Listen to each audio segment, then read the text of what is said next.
രാവിലെ ചെന്ന് പാത്രം തുറന്നപ്പോൾ ഇഡ്ഡലി സാമ്പാറും തിന്നാനൊരു മടി കാരണം ഞങ്ങൾ എന്ത് ചെയ്ത് നേരെ പൊറോട്ടയും മുട്ടക്കറി ഓർഡർ ചെയ്ത്. പിന്നെ നൈനുവിന് ഒരേ വാശി പൊറോട്ടയുടെ ബീഫ് മതി മുട്ടക്കറി വേണ്ടെന്ന്. അങ്ങനെ ഞാൻ എന്ത് ചെയ്ത് തലേ ദിവസത്തെ ബീഫ് ഇരുന്നെടുത്ത് ചൂടാക്കി കൊടുത്ത്.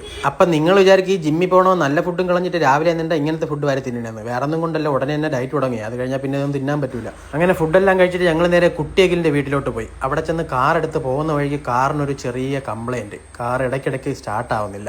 പിന്നെ വേറെ ഒന്നും നോക്കില്ല, വണ്ടി നേരെ തിരിച്ച് വർക്ക്ഷോപ്പിലോട്ട് കയറ്റി. അപ്പോൾ അവർ പറഞ്ഞ് ബാറ്ററി കംപ്ലൈൻ്റ് ആണെന്ന്. അങ്ങനെ കുട്ടിയെ വിളിച്ച് പറഞ്ഞ് പൈസ അയച്ചെന്ന് ബാറ്ററി മാറ്റി വെച്ചു. എന്നിട്ട് ഞാനും നൈനും കൂടെ പോകുന്ന വഴിക്ക് നൈനുവിൻ്റെ ഒരു പുതിയ ആഗ്രഹം. ചേടാ ഇപ്പം BMW ഞാൻ എവിടെ പോയി? എന്നാലും ഞാൻ പറഞ്ഞു നമുക്ക് BMW വേണ്ട ഡിഫൻഡർ എടുക്കാമെന്ന്. അപ്പോൾ അവൾ പറഞ്ഞു അയ്യേ അതെന്തൊരു വണ്ടിയെന്ന്.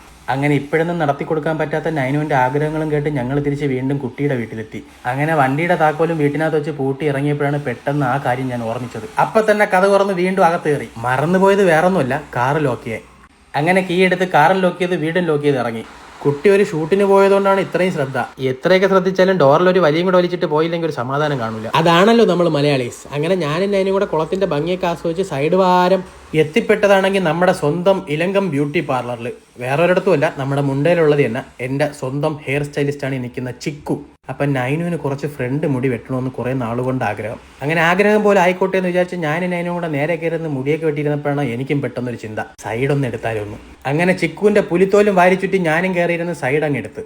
എന്നാൽ പിന്നെ ഒട്ടും കുറയ്ക്കണ്ടെന്ന് വിചാരിച്ചിട്ട് എൻ്റെ അടുത്ത ആഗ്രഹം കൂടെ ഞാനങ്ങ് സാധിച്ചു. കുറച്ച് നാളായി തലയൊക്കെ ഒന്ന് ഇളക്കിയിട്ട്. അങ്ങനെ ചിക്കുവിനെ കൊണ്ട് തലയിൽ ഒരു മൽപ്പിടുത്തവും കഴിഞ്ഞ് നേരെ വീട്ടിലോട്ട്.